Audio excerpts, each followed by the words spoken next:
अल्हम्दुलिल्लाहि रब्बिल आलमीन वल आकिबतु लिल मुत्तकीन अस्सलातु वस्सलामु अला अशरफिल अंबियाइ वल मुरसलीन व खातमन नबिय्यीन व अला आलिहि व अस्हाबिहि अजमईन। क़ाल अल्लाहु तबारक व तआला फिल कलामिल मजीद वल फुरकानिल हमीद अयवद्दु अहदुकुम अन तकून लहू जन्नतुम मिन नखीलिन व अनाबिन तजरी मिन तहतिहल अनहारु लहू फीहा मिन कुल्लि समरात व असाबहुल किबरु व लहू ज़ुर्रियतुन दुआफ़ाउ फ़असाबहा एसारुन फ़ीहि नारुन फ़हतरकत कज़ालिका युबय्यिनुल्लाहु लकुमुल आयाति लअल्लकुम ततफ़क्करून। सदक़ल्लाहुल अज़ीम व बल्लगना रसूलुहुन नबियुल करीम। इन्नल्लाह व मलाइकतहु युसल्लूना अलन नबी या अय्युहल्लज़ीना आमनू सल्लु अलैहि व सल्लिमू तस्लीमा। अस्सलातु वस्सलामु अलैका या सय्यदी या रसूलल्लाह व अला आलिका व अस्हाबिका या सय्यदी या हबीबल्लाह।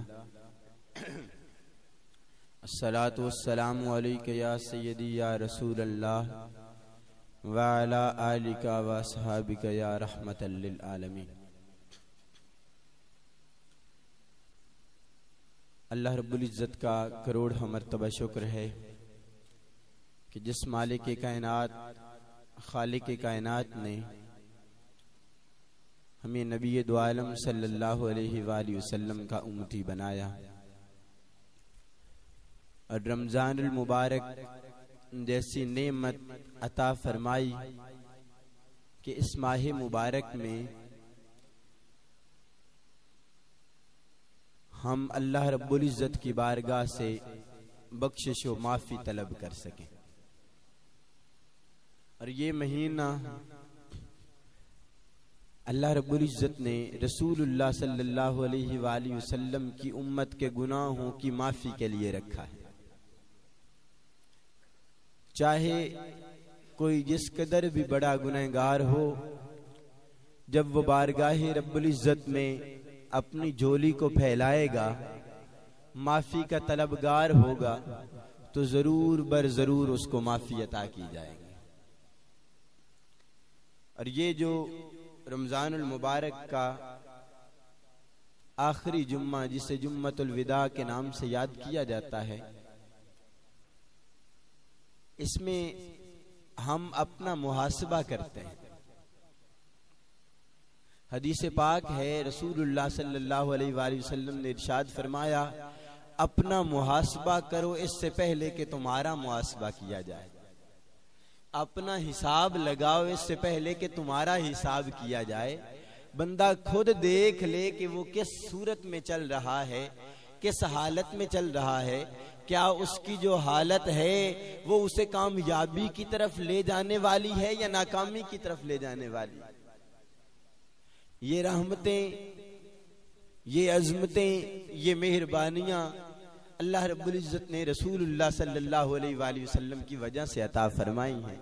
आला हज़रत अज़ीमुल बरकत मुजद्दिद दीन मिल्लत अश-शाह इमाम अहमद रिज़ा खां बरेलवी रहमतुल्लाह अलैह आप इरशाद फरमाते हैं कि अताए रब जलाले करब फुयूज़े अजब बिगैर तलब। ये रहमत रब है किसके सबब बेरब्बे जहां तुम्हारे लिए।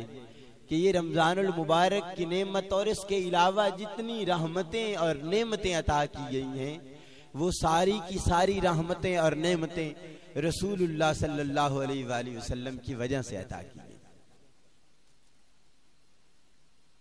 अब हमें देखना है कि हमने इस माह मुबारक के अंदर किस कदर मेहनत की है, किस कदर कोशिश की है, और इस रमज़ानुल मुबारक के फयूज़ात व बरक़ात से किस कदर हमने फ़ायदा हासिल किया है।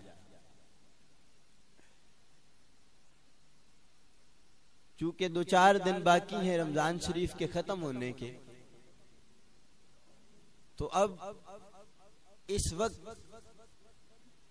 हम ये जो 2-4 दिन हैं उनको भी गनीमत समझ लें अगर, क्योंकि रमजानुल मुबारक का एक एक लम्हा ऐसा अनोखा है, एक एक लम्हा ऐसी रहमतों और बरकतों वाला है कि जहां आम दिनों में उस रहमत का तसव्वुर भी नहीं किया जा सकता जो रहमत अल्लाह रब्बुल इज्जत रमजानुल मुबारक के महीने में अता फरमाता है।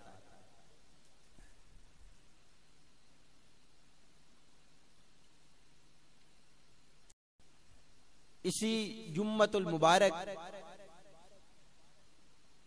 के मौके पे हमें ये बात भी याद रखने की जरूरत है कि हम अपने दिलों के अंदर वो जज्बा बेदार करें, वो कुव्वत ईमानी अपने दिलों के अंदर पैदा करें कि जिस कुव्वत ईमानी की वजह से, जिस जज्बा मोहब्बत की वजह से अल्लाह रब्बुल इज्जत हमें कामयाबियों और कामरानियों से नवाजे।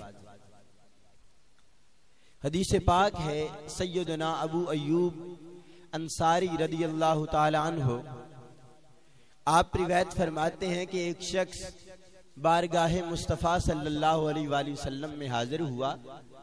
अर्ज किया, रसूलुल्लाह सल्लल्लाहु अलैहि वसल्लम अल्लिमनी व औजिज़। अर्ज किया, रसूलुल्लाह सल्लल्लाहु अलैहि वसल्लम मुझे नसीहत फरमाइए और बहुत मुख्तसर नसीहत फरमाइए। हजरत अबू अय्यूब अंसारी आप फरमाते हैं रसूलुल्लाह सल्लल्लाहु अलैहि वसल्लम ने उस शख्स को 3 बातें सिखाई,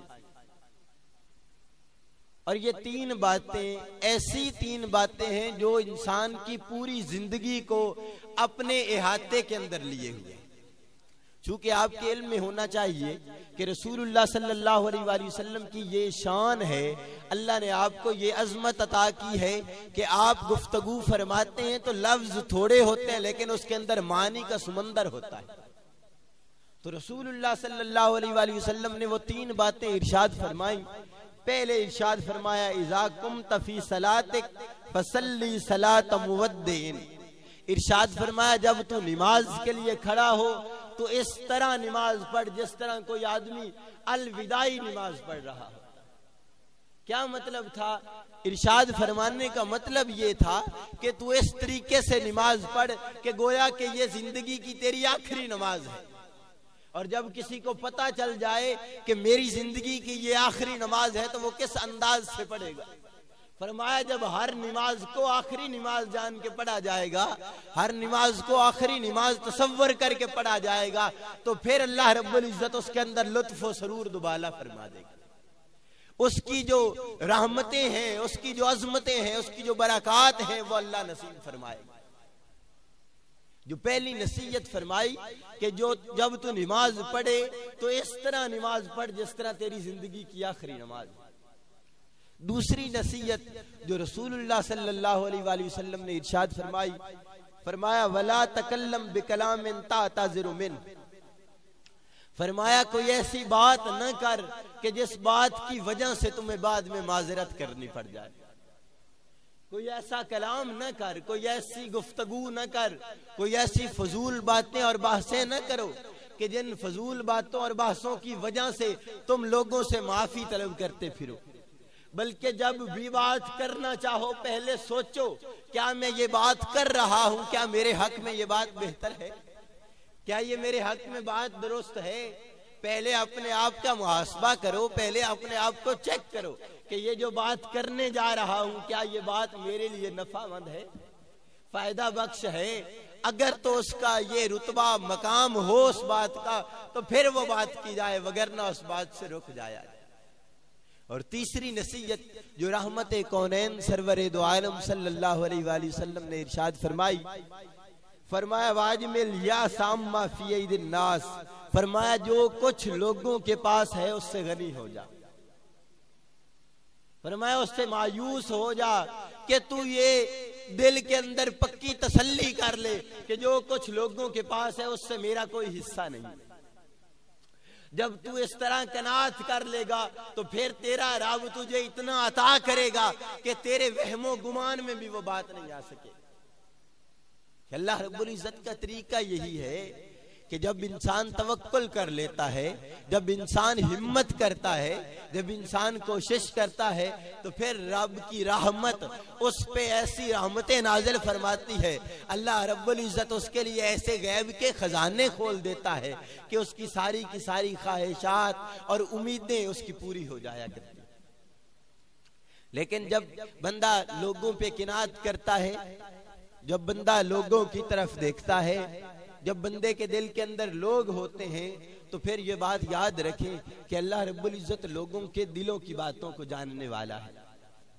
और अगर इंसान लोगों को बेकनात करे और रब ताला की रजा को भूल जाए, अल्लाह रब्बुल इज्जत की रहमत को भूल जाए और उस रहमत को भूल के फिर इस तरह का बन जाए कि लोगों की तरफ देखता फिरे, फिर उसके मामलात खराब होना शुरू हो जाते। असल यही है, हकीकत यही है कि बंदा हिम्मत करे और अपने रब की जात पे भरोसा करे, अपने रब पे भरोसा करे। जब अल्लाह की जात पे भरोसा करने वाला हो जाएगा तो फिर अल्लाह रब्बुल इज्जत उसके लिए सारे मामलात आसान फरमा दे। अब ये बात याद रखें कि हमने चूंकि लंबी उम्मीदें लगा रखी हैं, हमारी सारी जिंदगी जो है इन्हीं उम्मीदों पे बसर होती चली जा रही है। अगर हम इन उम्मीदों को ख़त्म करते हुए अल्लाह रब्बुल इज़्ज़त की ज़ात पे भरोसा करें और आमाले सालेहा की तरफ तवज्जो करें, तो फिर जो हमारी ज़िंदगी के बाकी अय्याम हैं वो अच्छे गुजर जाएंगे। और ये बात याद रख लें कि बेहतरीन काम, बेहतरीन अमल वही है जिसका इख्तिताम अच्छा हो जाए। रसूलुल्लाह सल्लल्लाहु अलैहि वसल्लम ने इरशाद फरमाया, इन्नमल आमाल बिल खवातीम, कि आमाल का जो दारो मदार है वो खात्मे पर है। अगर खात्मा अच्छा ना हुआ, अगर इख्तिताम अच्छा ना हुआ, तो फिर उन अमलों का कोई फायदा ना हुआ। लेकिन सारी जिंदगी, हदीस पाक है, रसूलुल्लाह सल्लल्लाहु अलैहि वसल्लम ने तकदीर बताते हुए ये हदीस बयान फरमाई। सरकार ने इरशाद फरमाया, बंदा सारी जिंदगी अच्छे अमल करता रहता है, लेकिन फरमाया आखिरी उम्र के अंदर उससे कोई गुनाह हो जाता है, उससे कोई ऐसी गलती सरजद हो जाती है कि जिसकी वजह से वो गुनाहों के अंदर फंसता चला जाता है और उसकी सारियां की सारियां नेकियां खत्म हो जाती है। फरमाया उस गुनाह की वजह से वो दोज़ख के अंदर चला जाता है। लेकिन साथ ही इरशाद फरमाया, बंदा सारी जिंदगी गुनाह करता है, सारी जिंदगी गलत कारियां करता है, लेकिन आखिरी उम्र में अल्लाह रब्बुल इज्जत उसे तौबा की तौफीक अता फरमा देता है। उस तौबा की वजह से वो शख्स नेकियों की तरफ आता, अल्लाह रब्बुल इज्जत उसे जन्नत अता फरमा देता। इसलिए अगर जिंदगी के आखिरी अय्याम अच्छे गुजर जाएं, हर एक चीज का इख्तिताम अच्छा हो जाए, तो फिर उस चीज को अच्छा शुमार कर लिया जाता है।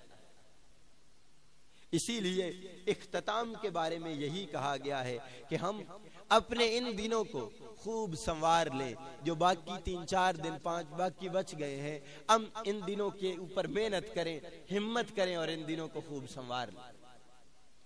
अब हदीस मुबारका है, रसूलुल्लाह सल्लल्लाहु अलैहि वसल्लम सैयदना अनस बिन मालिक के हदीस के रावी हैं।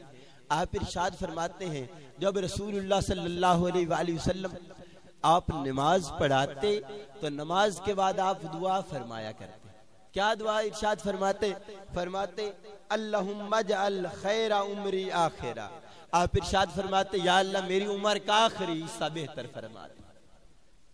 अब आप ये बात याद रखें कि रसूलुल्लाह सल्लल्लाहु अलैहि वसल्लम की सारी जिंदगी, आपकी हर आने वाली घड़ी अफजल से अफजल है, लेकिन आप ये दुआ इसलिए फरमा रहे हैं ताकि आप सहाबा को सिखा सके और सहाबा ये बात सुन के पूरी उम्मत तक पहुंचा सके। सरकारे दो आलम सल्लल्लाहु अलैहि वसल्लम लोगों को सिखाना चाहते थे, आप ये बात लोगों को समझाना चाहते थे। क्या दुआ फरमाई? फरमाया अल्लाहुम्मा जअल खैरा उम्री आखिरा, कि या अल्लाह मेरी उम्र के आखिरी हिस्से को बेहतरीन फरमा दे। फिर दूसरी दुआ फरमाई अल्लाहुम्मा जअल खवातीम अमली रिदवाना का, या अल्लाह मेरे अमाल का खात्मा तेरी रजा पे हो जाए, कि जब मेरे अमल इख्तिताम पजीर हूं तो उनके सामने तेरी रजा होनी चाहिए, तेरी रजा शामिल हाल हो जाए मेरे अमलों के लिए। और तीसरी दुआ इरशाद फरमाई, फरमाया अल्लाहुम्मा अजअल खैर अय्यामी यौम अलकाका, या अल्लाह मेरा वो दिन बेहतर फरमा दे जिस दिन मेरी मुलाकात तुझसे हो जाए। ये सारी दुआएं वो दुआएं हैं कि जिन दुआओं के अंदर रसूलुल्लाह सल्लल्लाहु अलैहि वसल्लम अपनी उम्मत को सिखा रहे हैं, समझा रहे हैं कि मेरी उम्मत के हर एक अमल, आखिरी अमल अच्छा हो जाए। वो जो भी अमल करें उसका इख्तिताम अच्छा होना चाहिए। अगर अमाल का इख्तिताम अच्छा हो जाए तो फिर समझ लो कि उसके सारी की सारी जिंदगी के अमल अच्छे हो गए। अगर इख्तिताम बुरा हुआ तो फिर समझ लो कि उसकी सारी की सारी जिंदगी तबाही और बर्बादी में गुजर गई। अब इसी तरीके से हजरत अबू सईद खुदरी रदी अल्लाह ताला अन्हु आप रिवायत बयान फरमाते हैं कि रहमत कौनैन सरवर दो आलम सल्लल्लाहु अलैहि वसल्लम ने इरशाद फरमाया, लक्कनु मौताकुम ला इलाहा इल्लल्लाह, कि तुम अपने मुर्दों को ला इलाहा इल्लल्लाह की तलकीन किया करो। ये तलकीन क्या है कि जब कोई शख्स मौत के करीब हो, आप समझते हैं कि इसकी अब जिंदगी के आखिरी अय्याम, आखिरी लम्हात आ चुके हैं, अब इसकी जिंदगी खत्म होने वाली है, तो सरकार दो आलम सल्लल्लाहु अलैहि वसल्लम ने इरशाद फरमाया, अब उसे तलकीन करो कि वो ला इलाहा इल्लल्लाह पढ़े।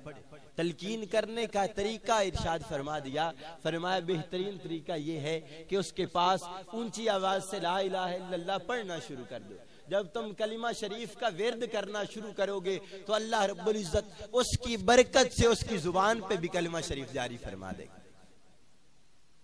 और यहाँ एक नसीहत की गई उलमा की तरफ से, फरमाया गया ये कि किसी को तलकीन जरूर करो, लेकिन जब किसी का आखिरी वक्त हो तो उसे कलिमा शरीफ का हुक्म न दो, कि हो सकता है उसके ऊपर नज़ा की हालत ऐसी तारी हो गई हो कि जब तुम उसे हुक्म दोगे तो फिर हो सकता है वो इनकार कर दे।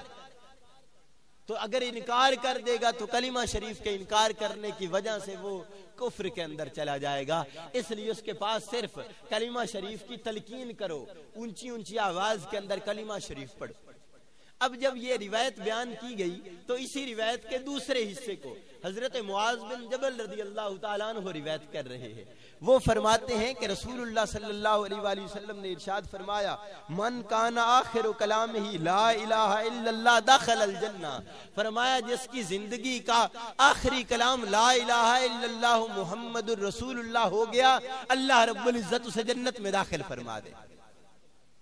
इसीलिए तो तलकीन की गई, यही तो सिखाया जा रहा है, उम्मत मोहम्मदिया की यही तो तरबियत की जा रही है, यही तो समझाया जा रहा है, यही तो तलकीन की जा रही है कि हमारी जिंदगी का इख्तिताम अच्छे अंदाज से होना चाहिए, हमारी जिंदगी के आखिरी लम्हात अच्छे गुजर जाने चाहिए। जब आखिरी लम्हात अच्छे गुजर गए तो फिर समझो कि हमारी जिंदगी कामयाबी के अंदर गुजर गई।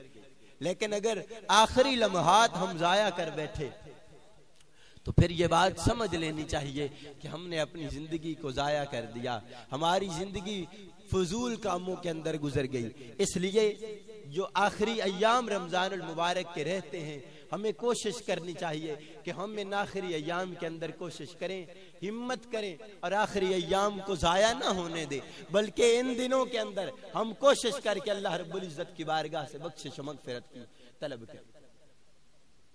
और रसूलुल्लाह सल्लल्लाहु अलैहि वसल्लम ने किस तरह ये चीजें सिखाई। हजरत अबू हुरैरा रज़ी अल्लाह ताला अन्हु इस हदीस के रावी है।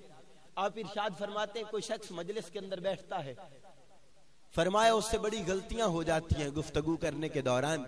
इरशाद फरमाया मजलिस से खड़ा होने से पहले वो ये दुआ कर ले कि सुब्हानकल्लाहुम्मा व बिहम्दिका अशहदु अल्ला इलाहा इल्लल्लाह इल्ला अंता अस्तगफिरुका व अतूबु इलैह। फरमाया जब वो ये दुआ करेगा कि या अल्लाह तू पाक जात है, तू बेहतरीन जात है, तू माफ करने वाली जात है, मैं गवाही देता हूँ कि तेरे सिवा कोई इबादत के लायक नहीं, मैं तो गुनाहगार हूँ, मैं अपनी जान पे जुल्म कर बैठा हूँ, या अल्लाह तू माफ करने वाला है, मुझे माफ कर। फरमाया जब वो ये दुआ करता है, अल्लाह रब्बुल इज्जत मजलिस के अंदर उससे जो खता हुई होती है, अल्लाह उस सारी खताओं को माफ फरमा देता है। इसलिए ये सिखाया जा रहा है, ये तरबियत की जा रही है कि बंदा अपनी जिंदगी के जो आखिरी अय्याम है उनको खूबसूरती के साथ गुजारे। अब रसूलुल्लाह सल्लल्लाहु अलैहि वसल्लम आपका रमजानुल मुबारक के आखिरी अय्याम गुजारने का मामूल क्या था? सैयदना आयशा सिद्दीका रदियल्लाहु ताला अन्हा इस हदीस की रावियां हैं, वो इरशाद फरमाती हैं कि कान रसूलुल्लाह सल्लल्लाहु अलैहि वसल्लम यजतहिदु फिल अशरिल अवाखिर मा ला यजतहिदु फी गैरिही। सैयदा आयशा फरमाती हैं कि रसूलुल्लाह सल्लल्लाहु अलैहि वसल्लम रमजानुल मुबारक के आखिरी अशरे में इतनी कोशिश किया करते थे जो आप किसी दिन में कोशिश नहीं करते, इतनी इबादत किया करते थे जो आप पूरा माह इबादत नहीं करते थे। उसकी वजह क्या थी कि आप चाहते थे कि जिंदगी का किसी महीने का किसी अमल का आखिरी हिस्सा अच्छा हो जाए, बरकतों वाला हो जाए, रहमतों वाला हो जाए। और इसी के साथ दूसरी रिवायत भी सैयदना आयशा सिद्दीका रदियल्लाहु ताला अन्हा से रिवायत है। आप फरमाती हैं कान नबी सल्लल्लाहु अलैहि वसल्लम इज़ा दखल अल अशरा शद्द मेज़रहु व अहया लैलहु व अयक़ज़ अहलहु। सैयदा आयशा सिद्दीका रिवायत करती हैं कि रसूलुल्लाह सल्लल्लाहु अलैहि वसल्लम जब रमजानुल मुबारक का आखिरी अशरा आता तो आप क्या करते, अपनी चद्दर मुबारक को बांध लिया करते। क्या मतलब है, कमर कस लेते, तैयारी कर लिया करते। और फरमाया फिर तरीका ये होता कि रसूलुल्लाह सल्लल्लाहु अलैहि वसल्लम आप रातों को जागा करते थे, रातों को जिंदा किया करते और अपने घर वालों को भी जगाया करते। खुद भी इबादत में मसरूफ होते, अपने घर वालों को भी इबादत के अंदर मसरूफ करते, ताकि रमजानुल मुबारक के आखिरी अशरे की बरकत को हासिल किया जा सके, ताकि रमजानुल मुबारक के आखिरी अशरे की जो बरकत है उनसे बंदा महरूम न रहे। रसूलुल्लाह सल्लल्लाहु अलैहि वसल्लम ये अमल खुद भी करते और अपने सहाबा इकराम को भी ये सिखाया करते, अपने घर वालों को भी सिखाया करते। इसलिए हमारा भी ये हक बनता है कि हम रसूलुल्लाह सल्लल्लाहु अलैहि वसल्लम के तरीक़ाकार पे चलते हुए अपने इन अय्याम को जाया न करें, इन अय्याम को अच्छे तरीके से गुजारें। और देखें, जो ईद की शब आती है जिसे हम चांद रात कहते हैं, ये वो रात है कि जिस रात अल्लाह रब्बुल इज़्ज़त बहुत ज्यादा बरकत नसीब फरमाता है, बहुत ज्यादा रहमतें नाज़िल फरमाता है। लेकिन हमारे मुआशरे के अंदर हम इस रात को गुनाहों के अंदर और दीगर फजूलियात के अंदर सर्फ कर देते हैं, लेकिन इस रात को हम इबादत नहीं करते, इस रात को हम दीगर लग़वियात के अंदर जाया कर बैठते हैं। हालांकि हदीस मुबारका है, हजरत अबू उमामा बाहिली रदियल्लाहु ताला अन्हु हदीस के रावी हैं। आप रिवायत फरमाते हैं कि रसूलुल्लाह सल्लल्लाहु अलैहि वसल्लम ने इरशाद फरमाया मन काम लैलत यल ईदैन मुहतसिबन लिल्लाहि लम यमुत कल्बुहु यौम तमूतुल कुलूब।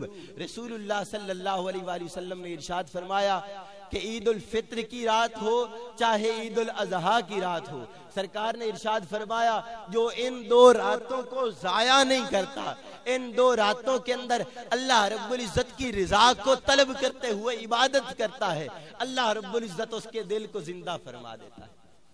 फरमाया उस दिन अल्लाह उसके दिल को जिंदा रखेगा जिस दिन लोगों के दिल मुर्दा हो जाएंगे, लेकिन इस रात को इबादत करने वाले के दिल को अल्लाह रब्बुल इज़्ज़त क़यामत तक जिंदा रखेगा। अब ये तलकीन की जा रही है, ये समझाया जा रहा है, ये सिखाया जा रहा है कि इन बरकत को हम हासिल करें, समेटें और फिर इन बरकत पे हम मजबूत हो जाएं ताकि हमारी जिंदगी इन्हीं बरकत के अंदर गुजरती चली जाए। और ये बात याद रखें कि वो अमल रसूलुल्लाह सल्लल्लाहु अलैहि वसल्लम की बारगाह में भी और अल्लाह रब्बुल इज़्ज़त की बारगाह में भी काबिल कबूल वही अमल है जिस अमल के अंदर दवाम हो जाए। अगर अमल के अंदर दवाम नहीं है तो फिर वो अमल ना तो रसूलुल्लाह सल्लल्लाहु अलैहि वसल्लम की बारगाह में कबूल है, ना अल्लाह रब्बुल इज़्ज़त की बारगाह में कबूल। इसलिए हम रमजानुल मुबारक के अंदर तो आमाल सालिहा करते हैं, 5 वक्त की जमात के साथ नमाज पढ़ते हैं, लेकिन जब रमज़ान शरीफ गुजरता है तो फिर हम उसी पुरानी रूटीन के अंदर आ जाते हैं। हम वो जमातें छोड़ बैठते हैं, हत्ता के नमाजें छोड़ बैठते हैं। क्या हमने कभी इस बात पे गौर किया है कि वो रब जो इस माह मुबारक के अंदर रिज्क दे रहा है, क्या बाकी 11 महीनों के अंदर वो रिज्क रोक लेता है या रिज्क के अंदर कमी कर देता है? नहीं। जिस तरह वो बाकी माह मुबारक के अंदर रिज्क अता फरमाता है, इसी तरह इस महीने के अंदर भी रिज्क अता फरमाता है। तो जिस तरह लोग इस महीने के अंदर इबादत करते हैं, इसी तरह उन लोगों पे लाजिम है कि बाकी दिनों के अंदर भी वो फराइज का ख्याल करे और उसी तरतीब से अपनी नमाजों को दुरुस्त करे, अपनी नमाजों को कायम करे। लेकिन हमारी सूरत हाल कुछ इसी तरतीब से हो जाती है कि हम जैसे ही ईद का चांद नजर आता है, जिस तरह शैतान आजाद होते हैं तो फिर हम भी अपने अमाल के अंदर आजादी लेके आ जाते हैं।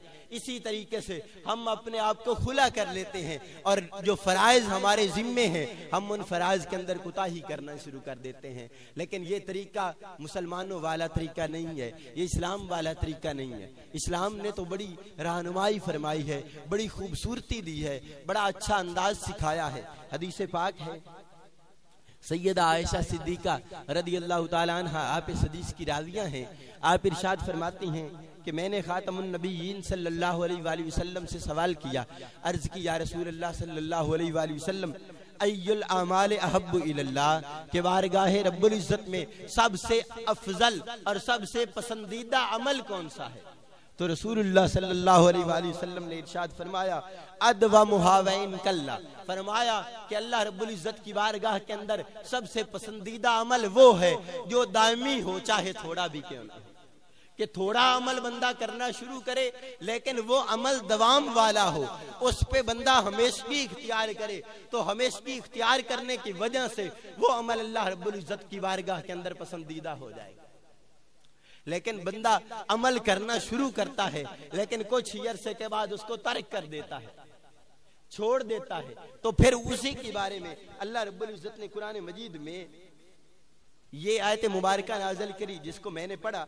उसका मफहूम ये बनता है कि क्या तुम इस बात को पसंद करते हो कि अल्लाह रब्बुल इज्जत तुम्हें जन्नत अता फरमाए जिसके अंदर खजूरें हैं, अंगूर हैं और उसके अंदर उसके नीचे नहरें बहती हैं, उसके अंदर हर किस्म का फल है, और फिर वो शख्स जिसके पास वो बाग है, जिसके पास वो जन्नत है, वो बुढ़ापे को पहुंचता है, उसकी औलाद कमजोर है, और फरमाया फिर ऐसी आग चलती है जो उसके बाग को जला के राख कर देती है, उसका सारा का सारा मालो मता जाया हो जाता है। फरमाया अल्लाह रब्बुल इज्जत तुम्हारे लिए इस तरह की वजाहतें बयान फरमाता है ताकि तुम समझ सको।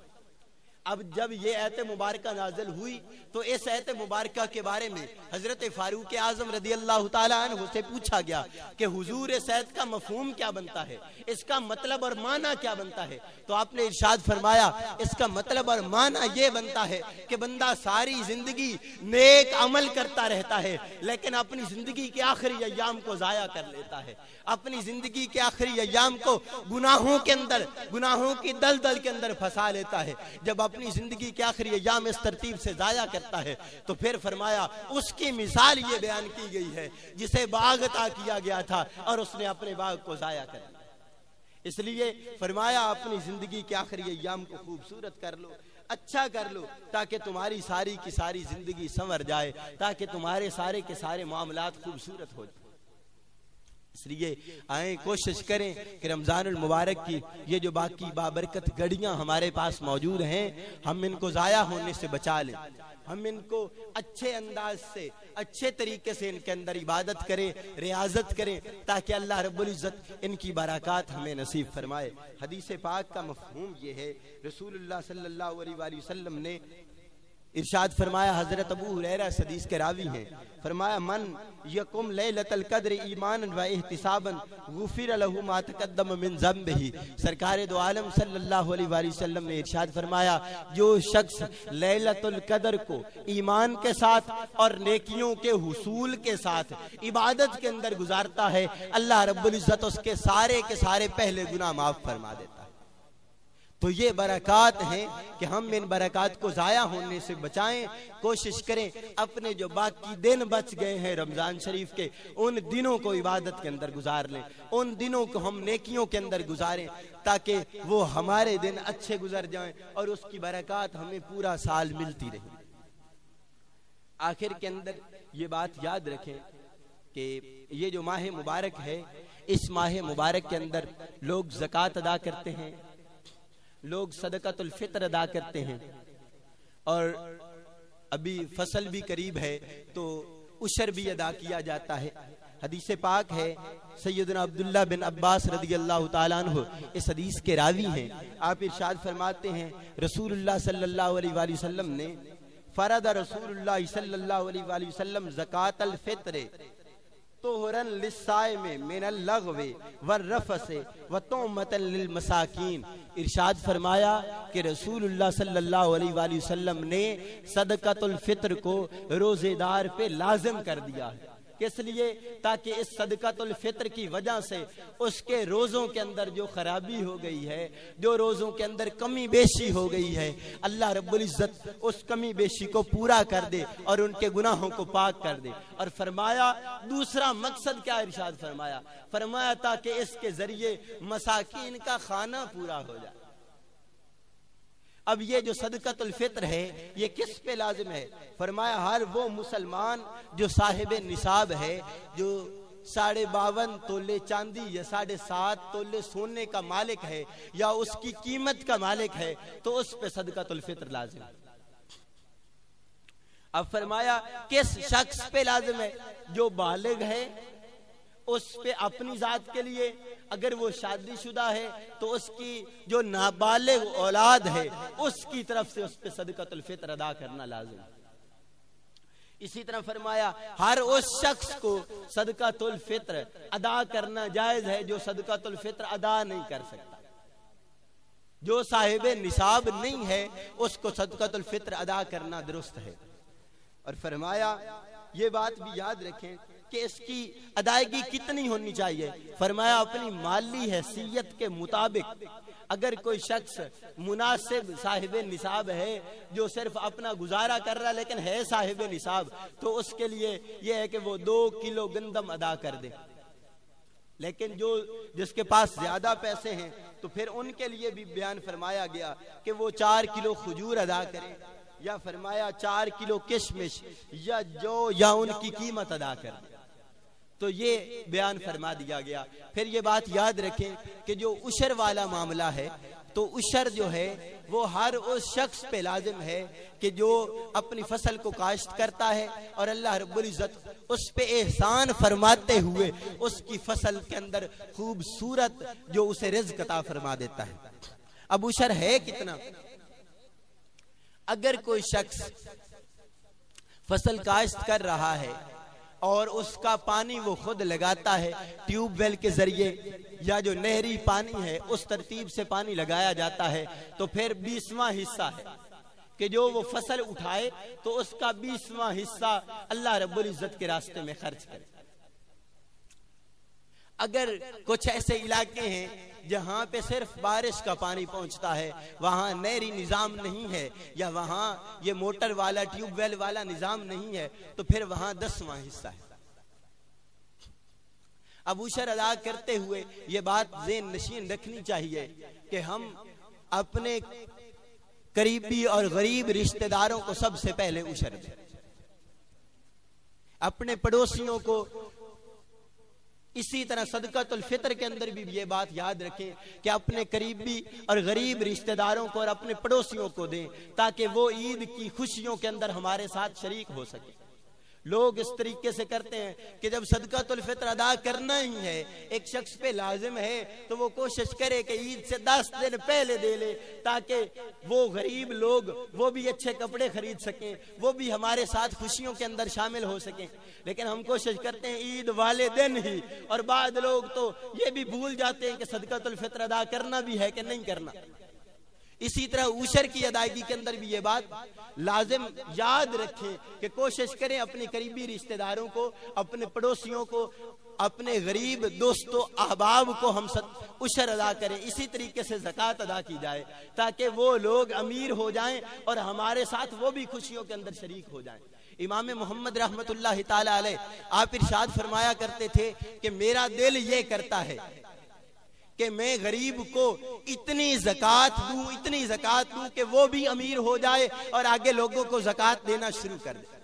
और ये चीज, ये मिसाल हमने मदीना शरीफ के अंदर देखी कि मदीना शरीफ के अंदर फारूक आजम रदी अल्लाह ताला अन्हु के जमाना मुबारका के अंदर एक वक्त ऐसा आया कि लोग गलियों बाजारों के अंदर ज़कात लेके फिर रहे हैं, लेकिन ज़कात लेने वाला कोई नहीं रहा। हर शख्स ज़कात देने वाला हो गया है। तो यही सूरत हाल अब भी इसी की जरूरत है। जिस कदर गरीबी है, जिस कदर हालात खराब होते चले जा रहे हैं, तो हर शख्स कोशिश करे कि अपने करीबी रिश्तेदार का, अपने दोस्त का, अपने पड़ोसी का ख्याल करे और देखे कि उसे किस चीज की जरूरत है, ताकि उसे ज़कात अदा की जाए, ताकि उसे उशर अदा किया जाए, उसे सदक़तुल फित्र अदा किया जाए, ताकि वो भी हमारे साथ इन खुशियों के अंदर शामिल हो सके। और हम इन ज़कात अदा करने के साथ, फितराना अदा करने के साथ, उशर अदा करने के साथ हम अपना सवाब भी हासिल कर रहे, अपना माल भी पाक करवा लें। और हजरत इमाम रब्बानी मुजद्दिद पाक अल-फिसानी शेख अहमद फारूकी सरहिंदी रहमतुल्लाह ताला अलैह, आपसे किसी ने पूछा था कि हुजूर अगर कोई ज़कात अदा करना चाहे, अगर कोई उशर अदा करना चाहे, अगर कोई अपना माल अल्लाह रब्बुल इज्जत के रास्ते में खर्च करना चाहे तो उसका बेहतरीन मसरफ कौन सा है, वो बेहतरीन ठिकाना कौन सा है जहाँ वो खर्च करे। तो हजरत इमाम रब्बानी रहमतुल्लाह अलैह इरशाद फरमाने लगे कि उसका बेहतरीन ठिकाना, बेहतरीन मसरफ ये है कि बंदा किसी मदरसे पे खर्च करे। आपसे पूछा गया क्यों? फरमाया वहां दीन के तालिब इल्म होते हैं जो दीन पढ़ते हैं, ताकि वो दीन पढ़ेंगे और आगे आलम इस्लाम के अंदर दीन फैलाएंगे। इसलिए बेहतरीन ये भी तरीका है कि हम कोशिश करें अपने मदारिस को मजबूत करने के लिए वहां सदकात, ज़कात, उशर और फितराने अदा करें, ताकि मदारिस की निज़ाम खूबसूरती के साथ चलते रहें। अल्लाह रब्बुल इज़्ज़त की बारगाह के अंदर दुआ है कि अल्लाह रब्बुल इज़्ज़त हमें रमज़ानुल मुबारक की ये जो आखिरी घड़ियां रहती हैं, इन्हें खूबसूरती के साथ गुजारने की तौफीक अता फरमाए और जो बातें बयान की गई उन पे अमल करने की तौफीक अता फरमाए। वमा अलैना इल्लल बलागुल मुबीन।